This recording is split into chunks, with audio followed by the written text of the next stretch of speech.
Hello students, आपका सबसे पसंदीदा यूट्यूब चैनल गिरीश सर की क्लासेज में आपका स्वागत है। स्टूडेंट्स, आशा करता हूं कि आप बहुत ही अच्छे से हैं, स्वस्थ हैं, मस्त हैं। आपकी पढ़ाई भी बहुत अच्छे से चल रही है। स्टूडेंट्स, आज हम एक नए पाठ को लेकर के आए हैं जो कि है ये रसखान का पाठ है और रसखान जी के द्वारा सवैया लिखा गया है और इसमें रसखान जी श्री कृष्ण के भक्ति में भाव विभोर हो जाते हैं और ये मुसलमान होते हुए भी पुनर्जन्म में विश्वास व्यक्त किए हुए हैं। मुसलमान होते हुए भी पुनर्जन्म में जो है विश्वास किए हुए हैं और अगले जन्म में श्री कृष्ण की जन्मभूमि में जन्म लेने और उनके समीप रहने की कामना को व्यक्त किए हुए हैं। कहते हैं कि मानुष हो तो वही रस खानी, बसो ब्रज गोकुल गाँव के ग्वारन, जो पशु हो तो कहा बस मेरो, चरौ नित नंद की धेनु मझारन, पाहन हो तो वही गिरि को जो धर्यो कर छत्र पुरंदर धारन, और जौ खग हो तो बसेरो करो मिली कालिंदी कूल कदम्ब की डारन। यहाँ पे स्टूडेंट्स इसका संदर्भ होगा कि प्रस्तुत पद्य रसखान कवि द्वारा रचित रसखान ग्रंथावली से हमारी पाठ्य पुस्तक काव्य संकलन में संकलित सवैया से लिया गया है और इसमें कठिन शब्द होंगे। ग्वारन का अर्थ होता है स्टूडेंट ग्वाले, और धेनु का अर्थ होता है गाय, मझारन का अर्थ होता है मध्य में, और पाहन का अर्थ होता है पाषाण मतलब पत्थर, गिरी का अर्थ होता है पर्वत, और पुरंदर का अर्थ होता है इंद्र, और कालिंदी कूल का अर्थ होता है यमुना का किनारा, और डारन का अर्थ होता है डाल पर या शाखा पर, पेड़ की शाखाओं पर। स्टूडेंट्स, इसका अर्थ देखेंगे, बहुत ही इंटरेस्टिंग है। मानुष हो तो रसखान जी कहते हैं कि हे प्रभु, यदि अगले जन्म में मैं मनुष्य हूँ तो, यदि मैं मनुष्य के रूप में जन्म प्राप्त करता हूँ, यदि जन्म मनुष्य के रूप में उत्पन्न होता हूँ तो बसो ब्रज गोकुल गाँव के ग्वारन, तो मेरा वास ब्रज के गोकुल गांव के ग्वारन मतलब ग्वालों के बीच में हो। अगर मैं मनुष्य के रूप में जन्म प्राप्त करता हूँ तो मेरा वास ब्रज के गोकुल गांव के ग्वालों के बीच में हो। जो पशु हो तो कहा बस मेरो, और अगर मैं पशु के रूप में अगर मैं जन्म प्राप्त करता हूँ तो क्योंकि मेरा उस पर अपना कोई बस नहीं है, कहा बस मेरो, मेरा उस पर कोई बस नहीं है। चरौ नित्य, अगर मैं पशु के रूप में जन्म लेता हूँ जिस पर अपना मेरा कोई बस नहीं है, चरौ नित्य नंद की धेनु मझारन, चरौ मतलब चरूं, नित्य मतलब प्रतिदिन, नंद मतलब नंद के, धेनु मतलब गाय, मझारन मतलब बीच में, मैं पशु के रूप में जन्म लूँ जिस पर मेरा कोई अधिकार नहीं है, मेरा कोई अपना बस नहीं है, मैं उन गायों के बीच में जन्म लूँ जिसमें नंद के गायों के बीच में मैं चरता रहूं, प्रतिदिन चरता रहूं। और पाहन हो तो वही गिरि को जो धर्यो कर छत्र पुरंदर धारण, और अगर मैं पाहन का वही पत्थर है, यदि मैं पत्थर के रूप में जन्म लेता हूँ, यदि मेरा जन्म पत्थर के रूप में जन्म हो तो वही गिरि को मैं उसी पर्वत पर जन्म प्राप्त करूं जो धर्यो जिसे धारण किया था, कर छत्र छाते के रूप में, पुरंदर धारण, पुरंदर का अर्थ मतलब इंद्र के मूसलाधार बारिश करने से जो हाहाकार मचा हुआ था, उस समय जब श्री कृष्ण ने जिस पर्वत को अपनी उंगली पर उठाया हुआ था, धारण किया हुआ था, उसी पर्वत पर मेरा पत्थर के रूप में जन्म हो। जौ खग हो तो बसेरो करो मिली कालिंदी कूल कदम्ब की डारन, जौ खग अगर मैं पक्षी के रूप में जन्म लेता हूँ तो बसेरो करो, मैं वास करूँ, मैं वहाँ पे निवास करूँ, मिली कालिंदी यमुना के किनारे, कदम्ब के डालों पर, कदम्ब के पेड़ों की शाखाओं पर मेरा वास हो, वहीं पर मेरा बसेरा हो। इस तरह से स्टूडेंट्स इसका अर्थ होता है। और इसमें काव्यगत सौंदर्य बताया गया है स्टूडेंट्स कि भाषा भाषा इस सवैया में ब्रज भाषा है, शैली मुक्तक है और रस शांत रस और भक्ति रस है। स्टूडेंट्स इसमें छंद सवैया है और अलंकार कालिंदी कूल कदम्ब किडारन में जो है अनुप्रास अलंकार है। कालिंदी कूल कदम्ब किडारन में अनुप्रास अलंकार है। आगे है स्टूडेंट्स, आज गई होती भो रही हूँ रस खानी, रही वही नंद के भव नहीं, वाको जियो जुग लाख करोड़, जशोमति को सुख जात कहो नहीं, तेल लगाई लगाई के अंजन भौहें बनाई बनाई ढिठौ नहीं, डारी हमेल निहार निहारत वारत ज्यों कुछ कारत छौ नहीं। यहाँ पे स्टूडेंट्स माता यशोदा के वात्सल्य भाव का चित्रण एक सखी के द्वारा किया जा रहा है। यहाँ पे भोर का अर्थ होता है प्रातः काल और भौनई का अर्थ होता है भवन में और रई का अर्थ होता है स्टूडेंट्स प्रेम में डूब जाना और ढिठौनई का अर्थ होता है काला टीका लगाना। ढिठौनई का अर्थ होता है काला टीका लगाना और वारत का अर्थ होता है न्यौछावर करना और छौनई का अर्थ होता है पुत्र को। तो यहाँ पे अर्थ होगा स्टूडेंट्स, आज गई होती भो रही हूँ रस खान रही वही नंद के भवन। आज मैं प्रातः होते ही श्री कृष्ण के प्रेम में डूब करके मैं उस नंद के भवन में गई थी। वाको जियो जुग लाख करोड़, जशोमत को सुख जात कहो ने। वास्तव में हे सखी, वास्तव में वह नंद का पुत्र श्री कृष्ण लाखों करोड़ों वर्षों तक युगों तक है, मतलब जियो करोड़ों युगों तक, लाखों करोड़ों युगों तक जीवित रहे। माता यशोदा के सुख के विषय में मुझसे कुछ कहा नहीं जा रहा है। तेल लगाई लगाई के अंजन, माता यशोदा उन्हें तेल लगाती हैं और उन्हें उनके आँखों में काजल लगाती हैं, भौहें बनाती हैं और भौहें बना करके काला टीका लगा देती हैं ढिठौनई, जिससे कि किसी का नज़र न लगे। और डारी हमेल निहार निहारत वारत ज्यों कुछ कारत छौ नहीं।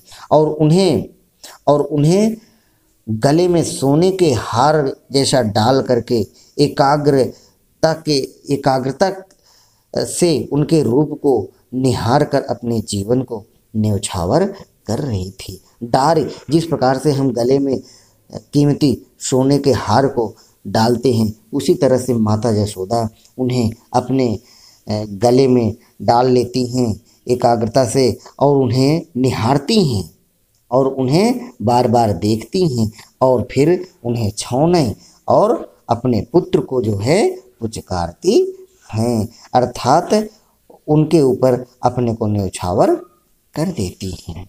काव्यगत सौंदर्य होगा भाषा ब्रज भाषा, शैली मुक्तक, रस वात्सल्य रस होगा, छंद सवैया होगा और अलंकार पूरे सवैया में इसमें जो है अनुप्रास अलंकार है स्टूडेंट्स।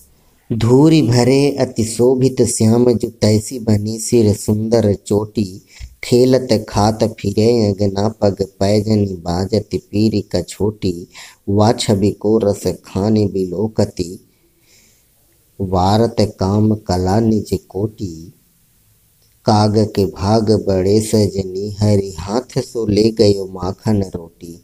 बनी का अर्थ होता है सुशोभित। पैजनी का अर्थ होता है पायजेब या पायल।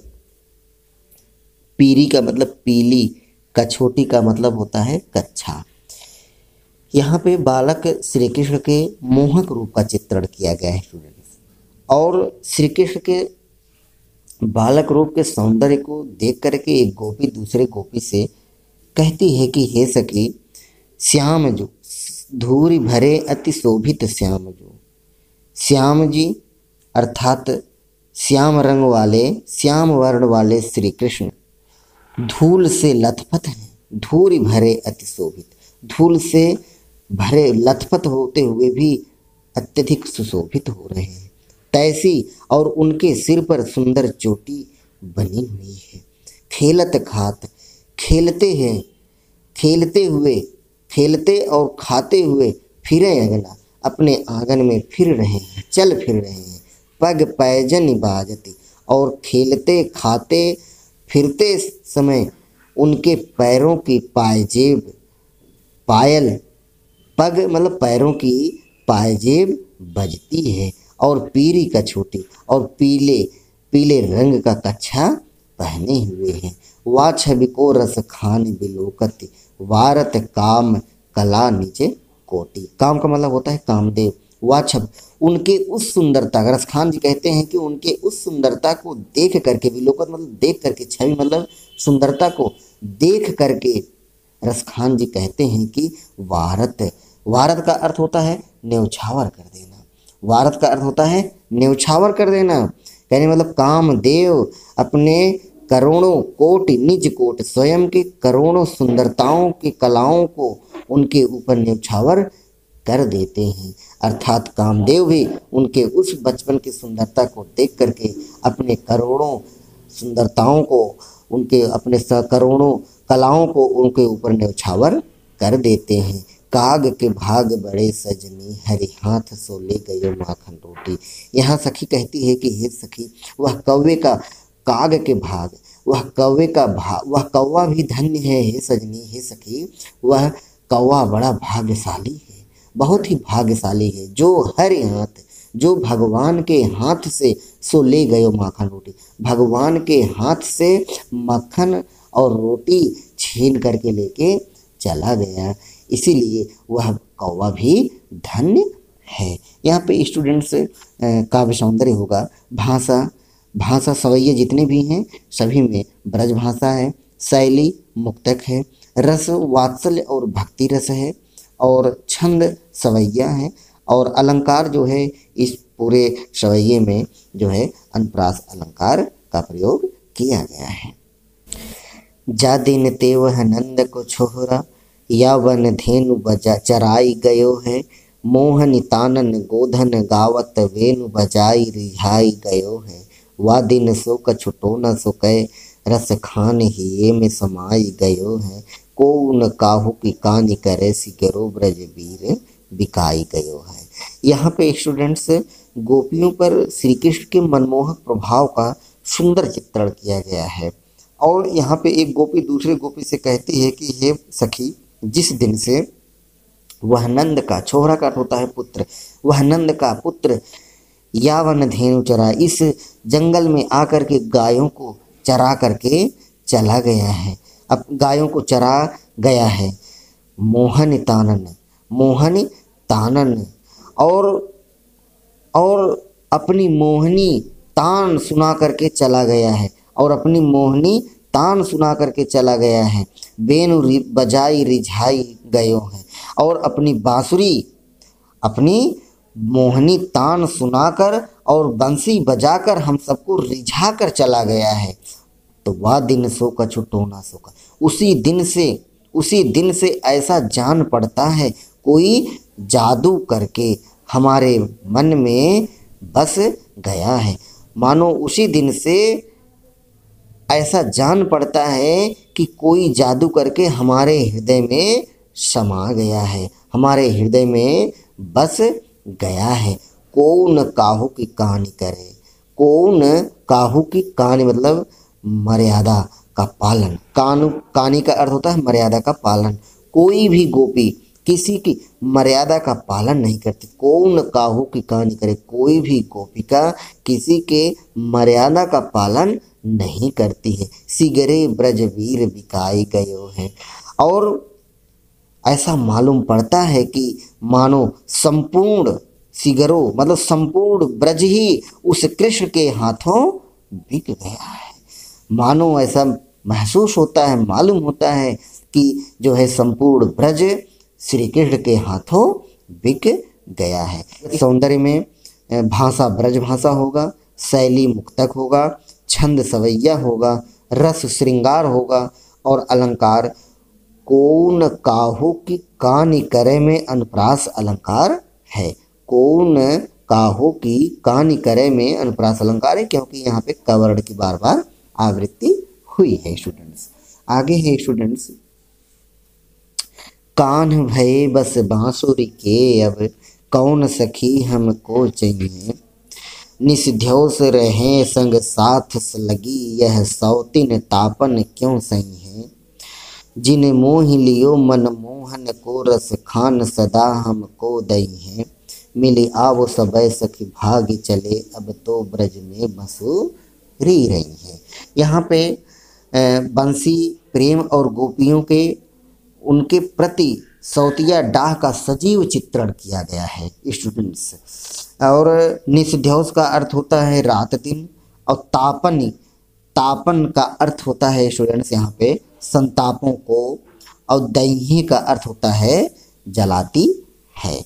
तो आइए स्टूडेंट्स यहाँ पे देखते हैं, एक सखी दूसरे सखी से कह रही है कि हे सखी कान भय बस बांसुरी की, कृष्ण वह कृष्ण अब बांसुरी के प्रेम में, बांसुरी के बस में हो गया है, केवल बांसुरी से प्रेम करता है, अर्थात हम गोपिकाओं से अब कोई प्रेम करने वाला नहीं, अब कौन सखी हमको चाहिए।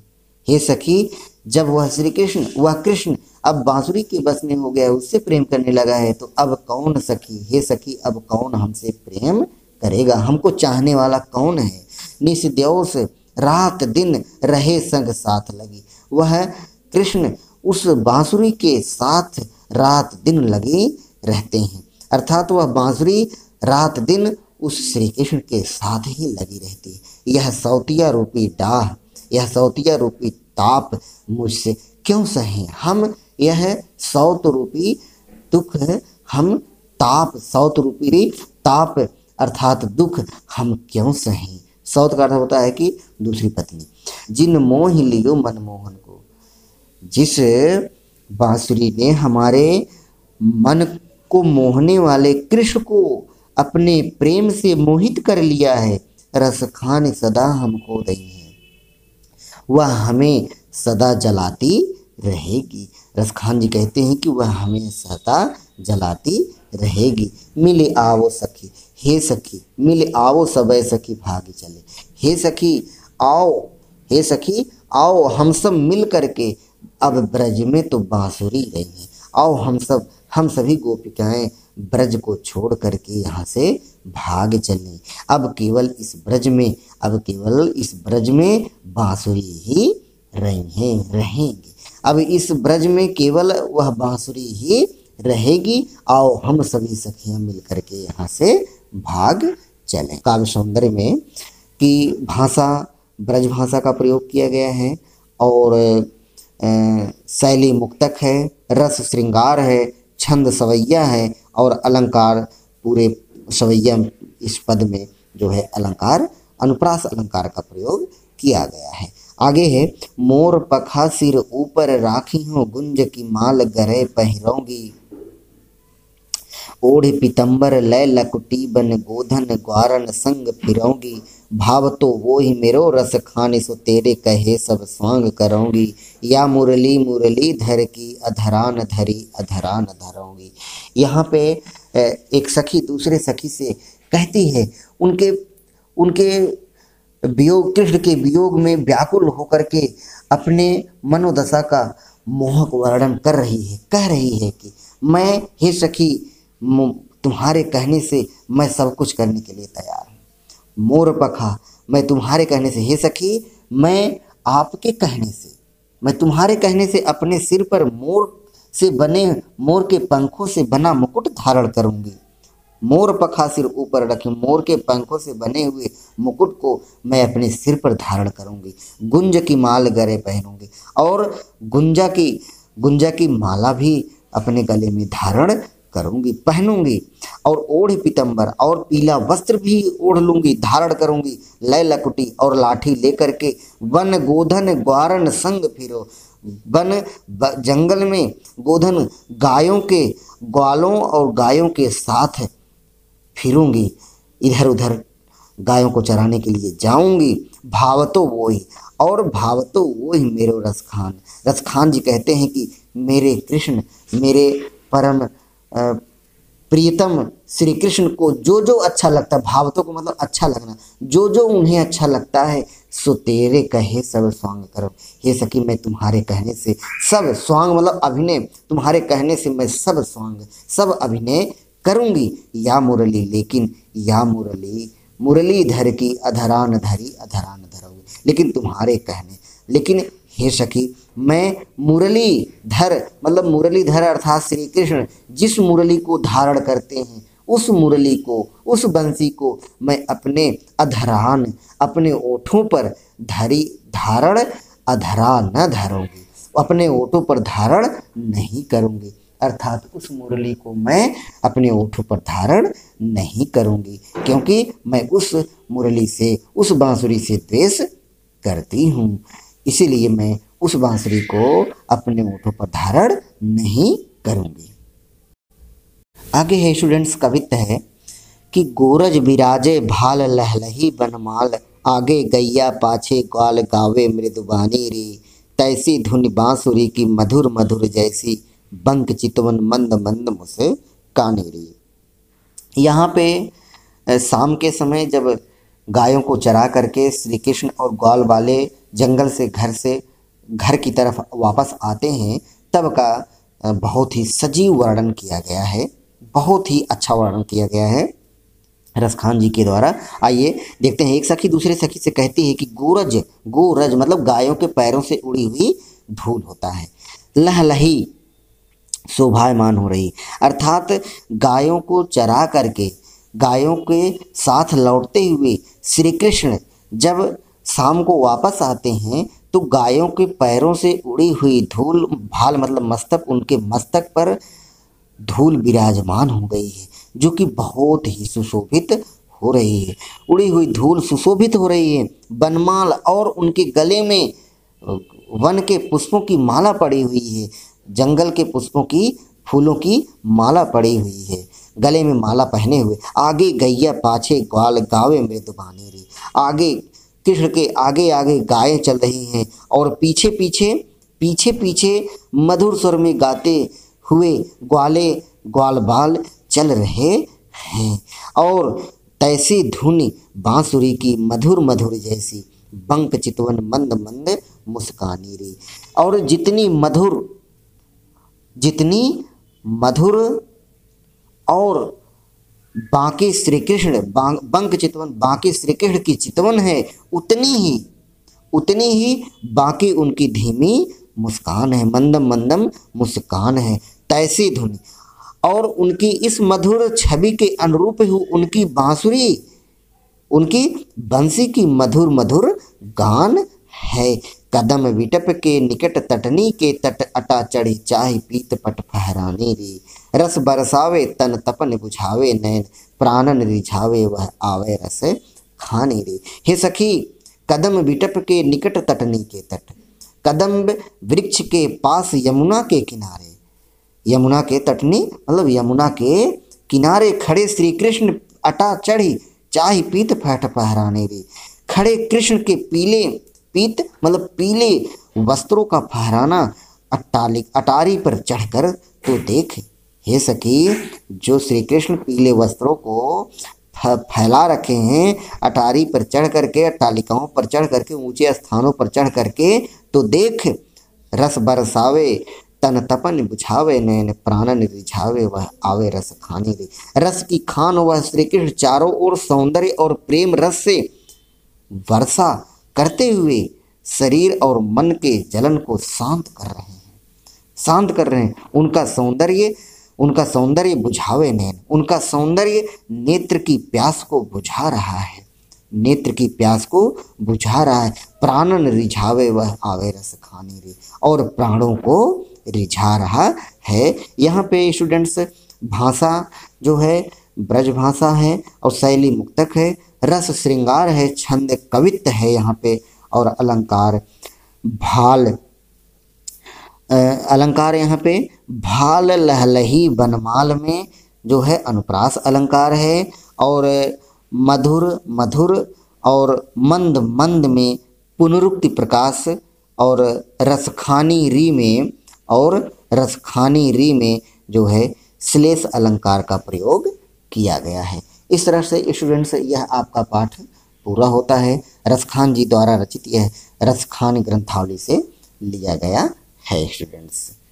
स्टूडेंट्स आशा करता हूँ कि आप अच्छे से इसे सुने होंगे और अपनी कॉपी पे लिखेंगे भी। धन्यवाद स्टूडेंट्स।